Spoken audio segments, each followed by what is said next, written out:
Good morning, everyone, in the wonderful land of beta goodness. So now I am here. I am Ryan Erickson, coming to you live from Purple Squirrel Studios in Charlotte, North Carolina, with my friend and founder and I can't say what specifically you are. Niels Flagging is here with me, and good afternoon, Niels, to you, and good now to whoever else may be out there in the world watching us today on BetaCodex Live. Niels and I are going to have a discussion about a um, a noted author, a well-known author. I recently said he was not well-known. Wrong. But the work of Ralph Kilmann in 1977, he did some really interesting, made some distinctions about social systems and how they may improve. And not to say too much about it, um, I'll let Niels, if you want to say a bit about why did you choose the book and Kilmann's work? How did you discover it? What's the context for why we're talking about this today? Yes, in a way, I think the character of this session is that we want to share in process thinking. You know, this is not supposed to be showing some result. Like last time we talked about this book, What Would Drucker Do, a book that I published, and I have ideas, or we have ideas that on Drucker that are settled and so on, and something to show in your book. This time it's different because we will share our ignorance and our knowledge, right? I mean, because this is the truth. I did not even know Ralph Kilmann's name until 2 or 3 weeks ago. How I found out about this odd little book that we will talk about, mostly on this piece of research, or part of Mr. Kilmann's research, is that for another project of mine, Comenius, the learning platform and learning infrastructure, for this Comenius work, Silke and I, we looked into concepts and so on, and we found this Thomas Kilmann model. Of course, at first I thought the guy who invented his name is Thomas Kilmann. Yes, which is not. Thomas is a man, Kilmann is a man, two different men. These two scientists together created this Thomas Kilmann method about conflict resolution, which is pretty well known. I did not even know it, I must admit, until very recently. Oh, somebody's joining us and chatting. That's good. Okay, so I heard about this guy's name, and my task was to figure out some sources about the Thomas Kilmann model of conflict resolution. And when I Googled it, because I didn't know anything, I didn't even know that Ralph Kilmann's first name, I soon figured out that he had written several books about a great variety of topics. His most recent book is called Quantum Organization. That made me really curious because, of course, we are into organizational development and so on. And then I found out about this 1977 book, which I immediately ordered, which is called Social Systems Design. At the time, I thought, okay, this Ralph Kilmann, from what I had seen in my little research on his website, his company's website, the company is called Kilmann Diagnostics. The guy's on LinkedIn as well, and we have been in touch with him yesterday, I think. Hello, Ralph Kilmann, if you see this. Yes, Ralph, hi. We don't know each other yet, really, but this little discussion is supposed to pay homage to your work from 1977, which, of course, we know has its implication in Ralph Kilmann's research work even today in quantum organization and so on. So look it up if you like. Ralph Kilmann seems to be a very nice person, by the way. The few interactions that I've had with him on LinkedIn have been very nice. And what I think is notable he's a sociologist. I hope not to oversimplify here. Mainly a sociologist, of course, an entrepreneur and many other things. A real scientist. He did real research. And what appeals to me personally, I cannot speak for you, Ryan, is that Ralph Kilmann cares about psychology, psychological models and distinctions, and Jungian psychology. He uses that very interestingly in his research, and organizational design and organizational development. And this triangle of concept sciences, if you like, psychology, organizational design, organizational change or transformation, I think that makes a very rich body of work. And I felt ashamed when, maybe you felt the same, Ryan, when you saw the article. I definitely felt shame when I said that he was underappreciated and unknown. Yeah, of course. I mean, we are only getting into his work, so we may not have figured out all the facets of Ralph Kilmann's work. But the idea is here to show ourselves vulnerably, in a stage of learning about this work and trying to share it in this cute little format to make it appreciable. So, very interesting combination of scientific appreciation of the interface between sociology, maybe at the center, and then psychology and change. Very interesting body of work, which I think is underappreciated in the business. I mean, I think nobody has this book in the business or in the field of business and org change. I think sociologists might appreciate Ralph Kilmann much more than people in the management sciences. That is what I wanted to say. Well, I think that's because we are again, my background and how I came to know you in terms of we're in the agile space, and this is kind of parallel to the agile space. And there's a lot of lip service done in the agile community about sociology, and there's there's a genuine interest, I think, in sociology, but not necessarily a scientific background or this kind of in-depth exploration into it that interests me in this work and the work of the BetaCodex network. So we have two topics kind of on. We have the book and then the article that followed the book. The book being on social systems design, and then the article about kind of the implications of that in how knowledge is produced in the process of social systems design. So you have many tabs in that book marked, and I'm imagining that you may want to have a quote to share to give us a flavor of what's in the book. Cool. Maybe the first one from the book that I marked. Yes, and I think this is related to the article as well. Maybe we start with the article. Okay. You might share which article it is if we can. I think I shared it in the YouTube feed. I will get the link and put it in the comments as well. And by the way, this is what I love about everything that I've seen so far from Ralph Kilmann, and I have not seen everything. The Quantum Organization book, I do not own it yet, so I cannot say anything about it. But I looked up several of his articles, and in this book is that his main concern is ethical. So he comes to interesting conclusions about the obligations of scientists, right? And here's the first thing that I marked in this book. By the way, this is from the preface by Chris Argyris, who I admire. I think you admire him as well, Ryan. Chris Argyris writes here in the preface of the book, scientists who take the requirements of action seriously find themselves forced with complexities much more intricate than those found at the level of discovery. So this is about the difference between discovery and action, which appears in the article as well. We will soon, maybe we should talk about this a little bit.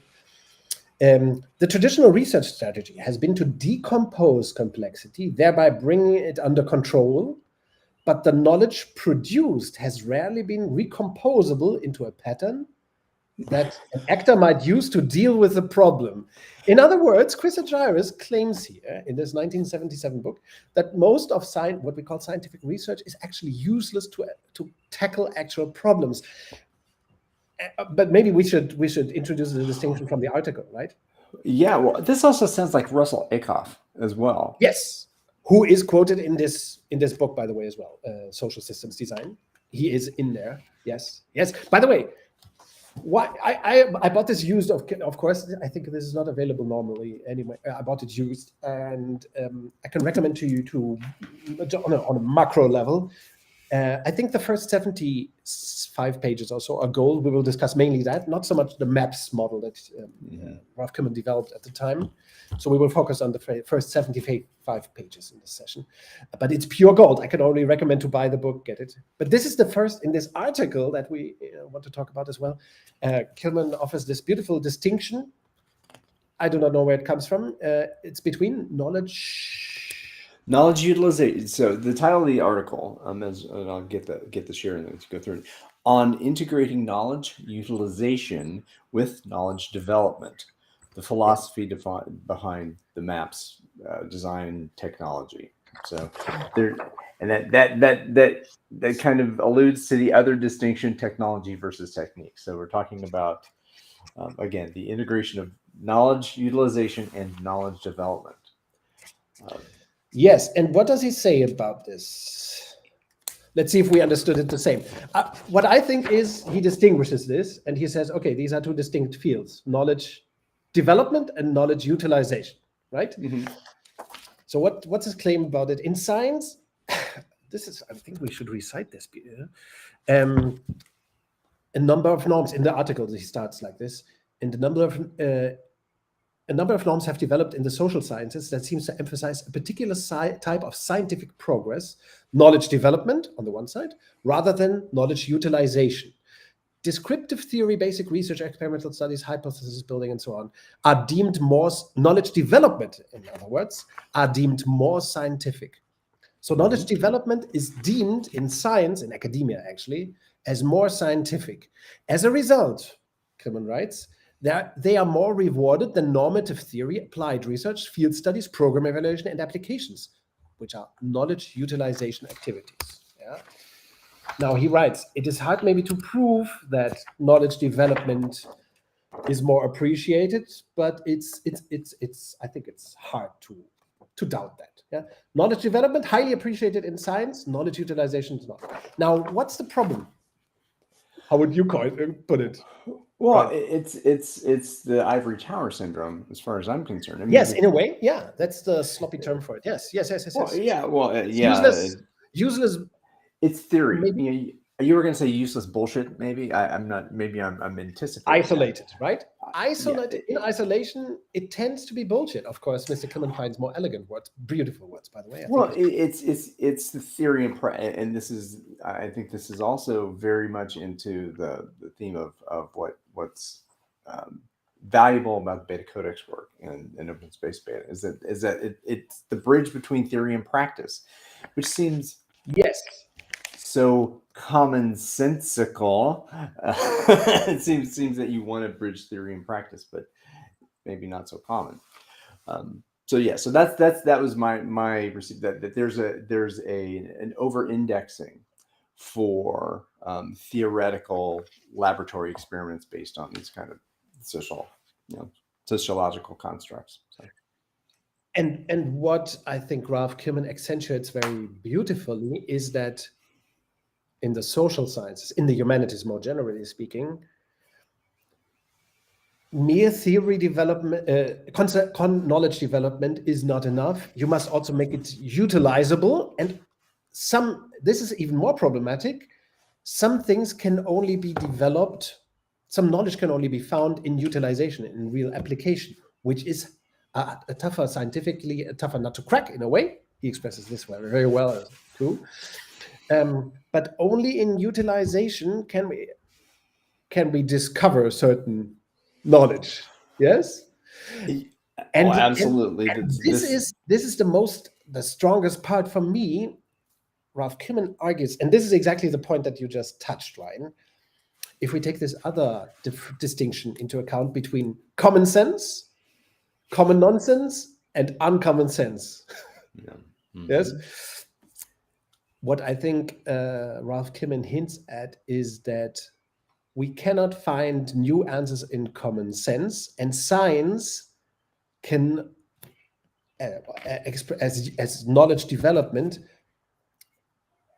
can often not make us understand the uncommon sense. We cannot unearth uncommon sense in the world if we adhere to, or if we prioritize quantitative research, for example, so-called empirical research that is so common today in academia, and even more the ethical things comes into it. Yes, right. Well, yeah. Well, you're drawing a box. You're drawing unnecessary boxes around the research question that you have, and I think this also in the article, and this is one of the things I found very interesting.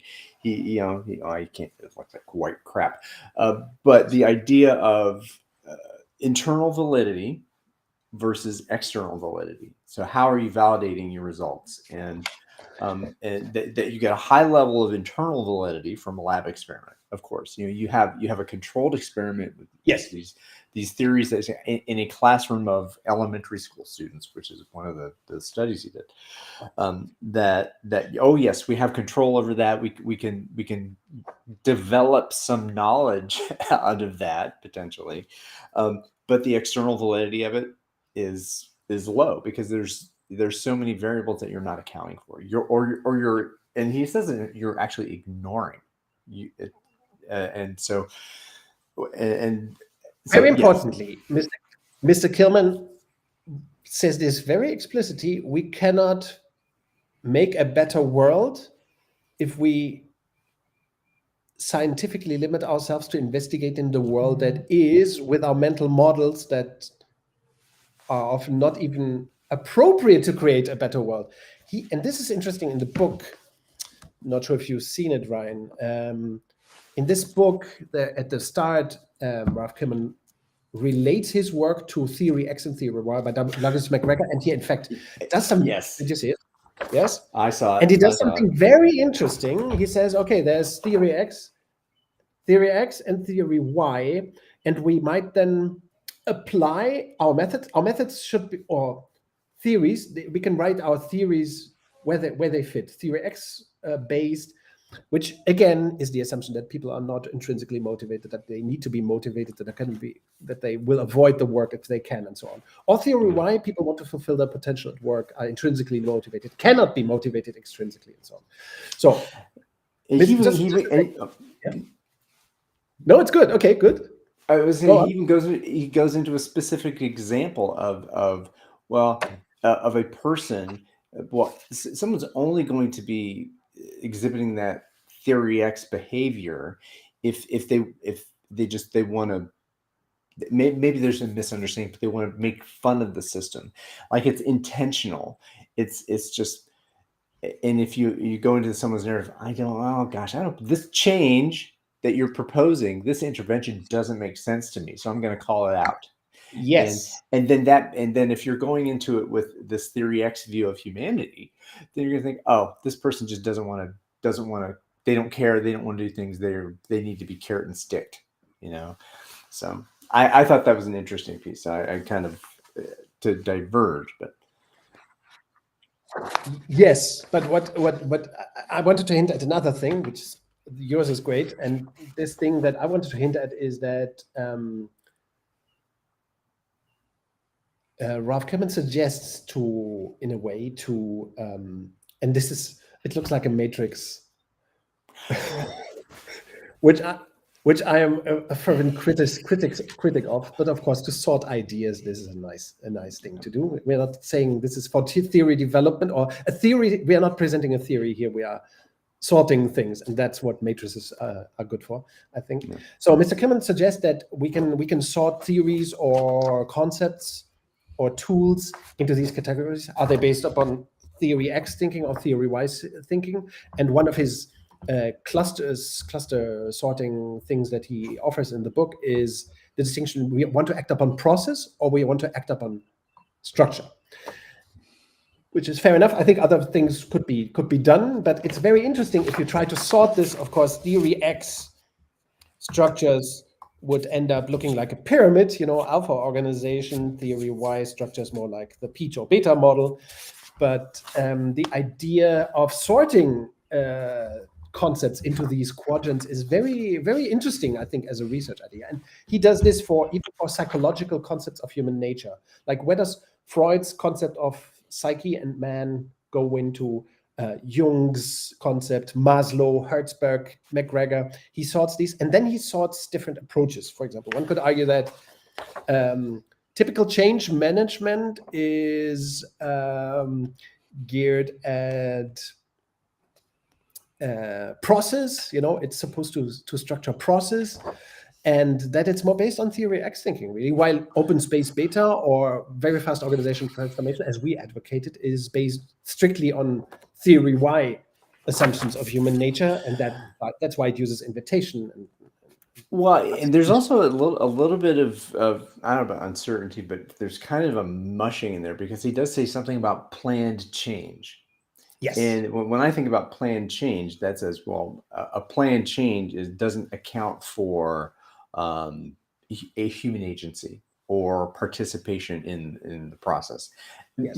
But it's simply, if I think about simplicity, well, okay, I'm gonna give Mr. Kilmann some grace in terms of meaning that planned change can be a participative process and that there can be engagement within it. But Yes. Well, I don't know if that's because there's also a tie into what parts of technology does it does. So yes, so the words planned change kind of perked my ears a little bit. You mean he uses Ralph Kilmann uses this negatively? Planned change? No, he doesn't use it negatively. He just uses I would use it it negatively too. But I think there are 2 or 3 sentences or maybe paragraphs in the book that I do not fervently disagree with. But that I think doesn't. I mean, that's first of all, we could discuss the meaning of words that might have changed between 1977 and now. 45 years have passed almost. So I think we have to keep in mind that wordings have changed. And also,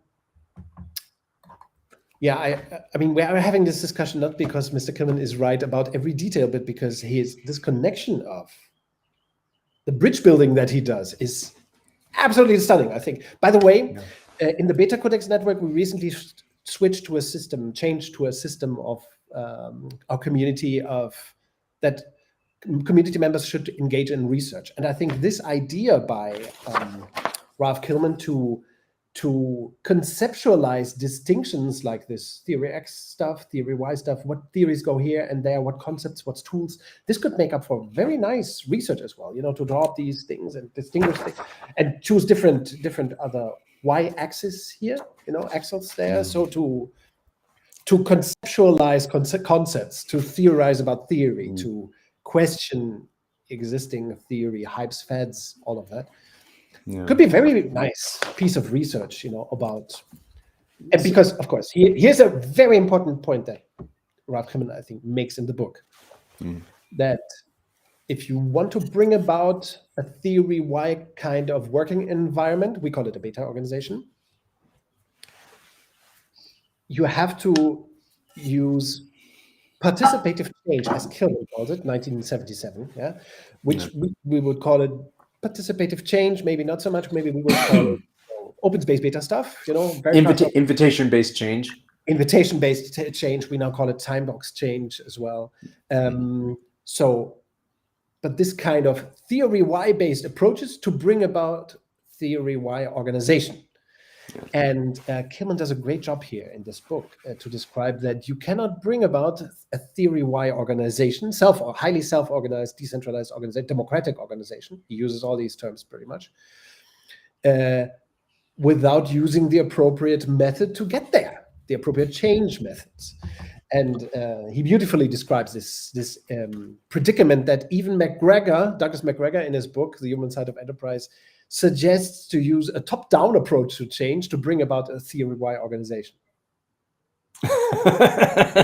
Which is, I did not look it up if McGregor really suggests that, but I think this bringing together the recognition that we can only produce organizational transformation with transformative, very consistent theory Y, self-organization based thinking and approaches. I mean, there's the Einstein quote that gets used and abused about you can only produce change within the paradigm of your thought. Again, I'm abusing that change, but you have to change your thinking to change the solution that you're going to create. So. There is this, I was going to say if now might be a time to talk about the distinction between technique and technology. Yes. And which is in the article, not in the book. Yes, this is in the article, 1979 article called. I have it here. The article called Integrating Knowledge Utilization with Knowledge Development. Yes. That's the title, on integrating knowledge utilization with knowledge development. Yes. Right. And again, my understanding of it is that technique being kind of the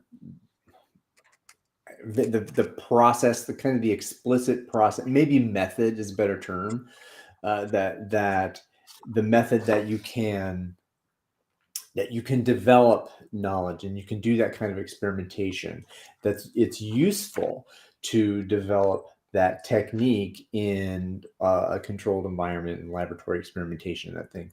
But the technology being kind of a wrapper around that. When you talk about technology, is that the way he frames it here is that the technique is the core, but the technology is the entry and diagnosis, which I kind of being diagnosis versus dialogic behind, but entry and diagnosis, the technique, and then implementation and evaluation.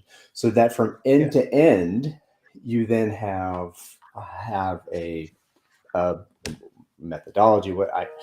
The words don't necessarily matter, but you have in the center this knowledge development, and then you have the wrapper around it being the technology of the knowledge utilization together. So that's at least how I understood it. I'm wondering if you reading. No, I understood it very similarly. But reading this, I would like to tell a little episode, something that happened to me in Hungary a couple of years, maybe 8 to 10 years back. Okay. I spoke at a conference, and another person, I did the keynote, and somebody else who spoke at this conference was this Brian Robertson, I think, the founder of Holacracy.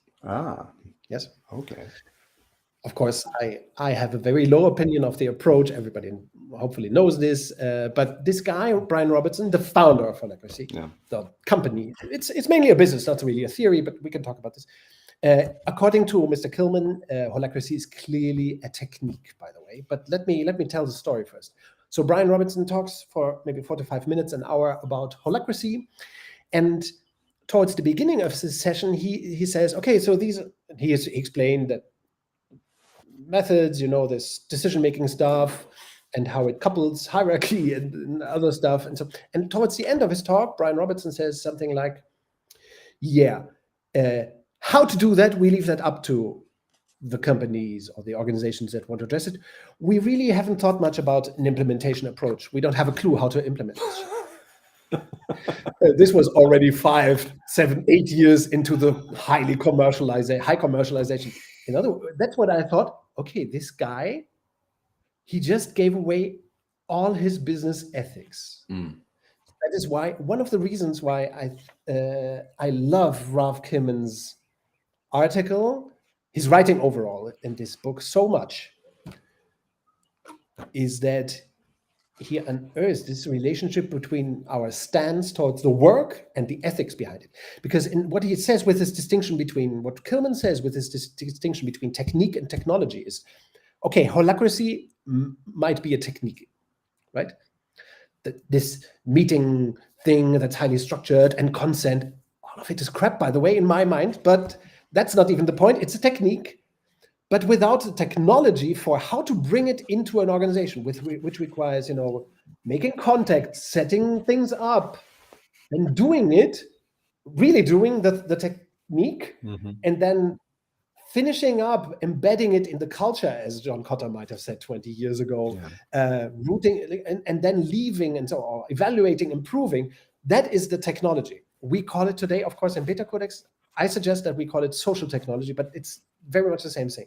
Social technology is a technology. It's more than just a feeble technique of decision-making or of meeting or structuring a meeting or consent. Consent decision-making is clearly a technique. And Kilmann beautifully argues that you cannot even remotely, in the book, by the way, as well, you cannot even remotely make the technique happen without the technology, the implementation approach, so to speak, the change approach, if you like, the transformation approach, you can call it all that.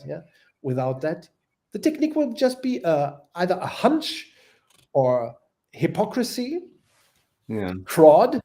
Yes, and that's of course what happens in Agile as well. It's a lot of technique without the technology, lots of feeble little approaches, and speaking the words, as Daniel Mesick likes to say. We learn to speak the words, but we're not really doing it because we lose sight of the technology, the actual change, the actual research research as well, according to Ralph Kilmann, requires that we have a technology. Otherwise, To do the full scope of research. the full utilization, as he frames it, right? Yeah. Not just knowledge development. You can develop any kind of technique on a piece of paper, Yeah. on a paper. Yeah. But to bring it about in the real world, to make the world a better place, we need technology, Right. social technology, right? The whole thing, which includes techniques, of course. Yeah. Beautiful distinction, beautiful wording, I think. No? I really, I loved it. And also it kind of had me thinking about, because this, we talked about in our pre-session about Kilmann's work in this phase and in Harrison Owen's work in open space technology happening around that same time. And I'm thinking, well, is open space technology as it is really a technology? And it's like, well, open space technology, I mean, the 5 principles, the law, and that the little bit what you do in the meeting day is a technique. But when you facilitating open space, it's like this much of the game. And I think the challenge that, again, full disclosure, as a board member of the Open Space Institute, I care about this a lot.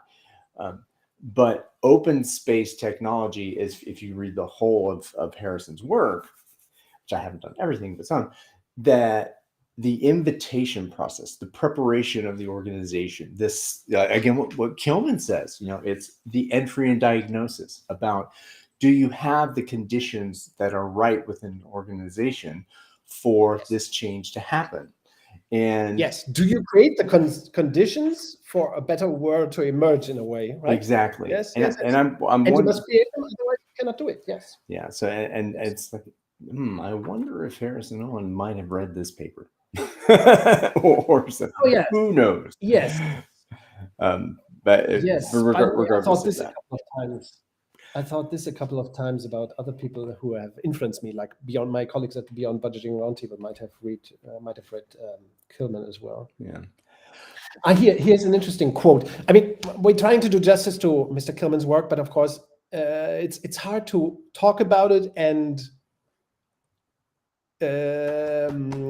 be appropriately specific about his ideas. But maybe I quote a little paragraph from this book. This is about practical work in the social sciences and organization change. In most cases, failure may be attributed to faulty implementation of a participative approach, or to homage to a participative label, which in reality is the traditional theory X style of management. An excellent example of this, this makes it clear. An excellent example of this is the nonlinear systems case, which we don't know about at this point, in which top management, shortly after learning about theory Y, dictated that a theory Y organization would be developed. Did not involve the members at the decision or in the change process. So the top manager did not involve anybody in the decision or the change process, and disbanded the theory Y approach several years later. So it failed, right? Self-organization failed. It does not work. We read that all the time still in the business media, right? So it's this kind of case from the 1970s that Kevin refers to. Now, to this day, the case is cited as a prime example of participative management failure, which, while in reality it was never implemented. So if you do not have proper technology or implementation, you can talk a lot about stuff like agile or self-organization or lean, or safe, yes, or safe. You don't have it. It's just, but of course, many people don't give a shit. Mr. Kilmann assumes that our ethics should be to bring about a theory Y, participative, as he calls it, workplace or social system. Yeah, well, and to that we need to have the right methods at our disposal. Well, and yeah, absolutely, 100%. So, how does this beta?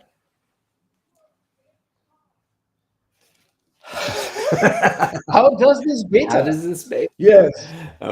So what? And I think we're talking about just, I think, because for me, how does it beta? It's practical. It's acknowledgement that you have to do the work and be in practice, Yes. and that Yes. that theory is not good. Theory is critical, and to develop theory in an ethical manner is critical, but it is also to help the theory become what is possible with it. You need to actually engage in practice participatively. And I think he also goes into how, again, we talked about McGregor and 3Y. So I think that I think that's how it betas. How do you think it betas? Yes, I think there are several things that I found sensuous about his work, and we only touched upon a few aspects. One is Mr. Kilmann argues that we have to balance knowledge development and knowledge utilization.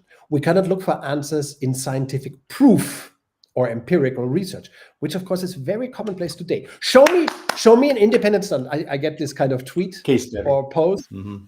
all the time. Yeah, but really this ridiculous call for show me the, what is it called? Double bind study. Show me the No, how is receipt. it called? Yeah. The peer-reviewed research study that proves it. No. In the social sciences, it doesn't. In science, it doesn't work that way. You have to make up your mind, and then you have to do it in practice, and then reflect up and again. That's the eternal circle of social science research. That's what Mr. Kilmann reminds us. He also reminds us that technique without theory is, in the long term, is quackery. In the long term, you must create the technology that makes your technique practical, and then look back at it and you cannot find the solutions in empirical quantitative research. It's impossible. Alone. Exactly. Of course, the refractive process also you need to develop technique and so on. Yeah, I mean, and this is in the book, by the way, Kilmann also outlines that you need to consult organizations in social systems design, or as the topic of our session is today, if we want to improve social systems, you need to, sadly, as a researcher, engage in the work of consulting to companies. Otherwise, you cannot make the technique and the technology utilizable, and otherwise you cannot do the research in practice. The lab, this is very well explained in his article and his book that we looked at. The lab study cannot answer the questions, and you cannot have quantitative research about what's new and emergent, and what will be common sense tomorrow, which is still uncommon sense. So there are boundaries to observation. Again, this is the whole thing. I mean, I had heard it, in reading what you've said and being involved in conversations that you've had about. You could. Why do you need what is it that you're asking a case study to prove for you, right? And that's one. Do you want the Toyota case studies, or you want the Yes. Come on. So and I think what Kilmann does, and this is why when I saw the matrix, is that there's lab experiments, lab simulations, comparative field studies, longitudinal field studies, and case studies. All of those things together each have differing degrees of validity, and how you might use those in whether it's, I don't know if it's about convincing. It's just about, I don't know. I guess to me, it validates the fact that what a holistic approach that integrates knowledge development and utilization is not something you can do, again, like you're saying, solely from an empirical process in a controlled environment. Yes, especially in social systems. So. Yes, and what this hints at, I think, is something that we with the BetaCodex network have in mind as well, is to promote reflective practice instead of stagnant, stalled practice. By the way, this is also why I spent a couple of hours this week to fight against the Cynefin quackery, this complexity model, utterly flawed complexity model, which stalls thinking, and it's a barrier to insight and thinking and reflection and intelligent learning practice. Let's say, if you believe that Peter Senge was right about the learning organization. You cannot promote, on the other side, stalling and a theory that is unmovable and wrong, really utterly wrong conceptually, scientifically. It will not go. You need reflective practice requires theory that can question. It can be questioned, and you need a research approach that can be questioned, which again hints at utilization of knowledge instead of just development of it. Yeah. Great. Well, at this point, we're about a half hour past to. I wanted to quote something more, by the way. I need to quote something more. Certainly, we're here. Otherwise, we are not get. It's not fair. Here is something, and he repeats this in the book. Mr. Ralph Kilmann says this: our first ethical position is to be explicit concerning these matters, and not to simply assume that everyone has the same ethics, or that such discussion is not relevant in social change. It's about ethics, you know. The first position needs to be to clarify the ethics. You know, he makes his ethics explicit. Ethics to us is the sine qua non of planned social change, by which he means impactful social change, meaningful social ethical social. For our ethical positions greatly determine what we see as important and appropriate, as well as possible, and consequently determine what we attempt to do. So our ethics, our approaches determine what's possible, if we can create a better world or not, which is something Mr. Kilmann beautifully outlines as well, that the attempt must be to create we must always strive, or we shall strive, we must not, but we shall strive for bringing about participative, decentralized democratic organizations, based on theory-wise thinking, and not the opposite. So our research and science should not be about finding what's right or true, but also what we want to. That's really different than in physics. Yes, our research program, our research opportunities are always defined by the mindset that we start the research with. Beautiful explained in the book, by the way. Get the book, even if it's old, and only use copies are probably available. I'm sure that Ralph Kilmann's latest book, Quantum Organization, also picks up the most important topics, but I haven't read it, so I cannot judge. So this is pure gold again. It is almost colored gold. Another one. Yes. Kilmann also talks about self-structure design in the book and how to bring it about in a way. Yeah, very shortly, very briefly, he talks about why functional differentiation cannot work, why organizations need to be functionally integrated cells. He covers all of this in very few pages. Beautiful. Well, was it the whole maps thing is about this? Was this the idea where you have task groups and people groups, and that they're making choices about their again based on their desires and skills and all that kind of that to me and that there's a little bit of the kind of implied siloing, but if you read into it, no, we're talking about people making choices, and with transparency around what are the tasks we need to accomplish. So that maybe I think we're talking about the same part of the book. Where it talks about the participative element of org design. Yeah, Mr. Kilmann talks here about that functional differentiation works well in less complex environments, that when complexity rises, then you need more and more managers to coordinate the silos, which cannot work. So the solution here, he hints here, 1977, he says the matrix organization design overlaps product and project groups with the functional areas to facilitate the changing composition of interdependencies. And then he says on the same page, this solves a few problems, but this dual design creates certain problems. It does foster greater flexibility for a changing task environment. The issue is still, however, the usefulness of the traditional functional home design, backbone design categories, the functional. Should we really get rid of functional division? That's the question that he asks here. For these require considerable integration of functions and management support activities if they do not reflect changing skill definition. Especially if members of the organization remain loyal to their respective skill area. So he criticizes matrix organization, matrix structures, today called, of course, the Spotify model, or SAFe even does the same thing. Or Unfix, which is the one that comes out now. Or Unfix, which is all the same dunk. Yeah. So we do have a participant who is chosen to join us, and we'll sign off from the public view. I don't have this participant's permission to go, but thank you everyone for viewing today, and thank you in the future for viewing and connecting with Niels and I. Niels, do you have a final word before we end the stream? And I think, Ryan, that next time we will talk about complexity and different models of complexity. Yes. And some that are good, the good ones, the bad ones, and the ugly ones. Yes? The good, the bad, and the ugly of complexity. Exactly. Perfect title. In complexity.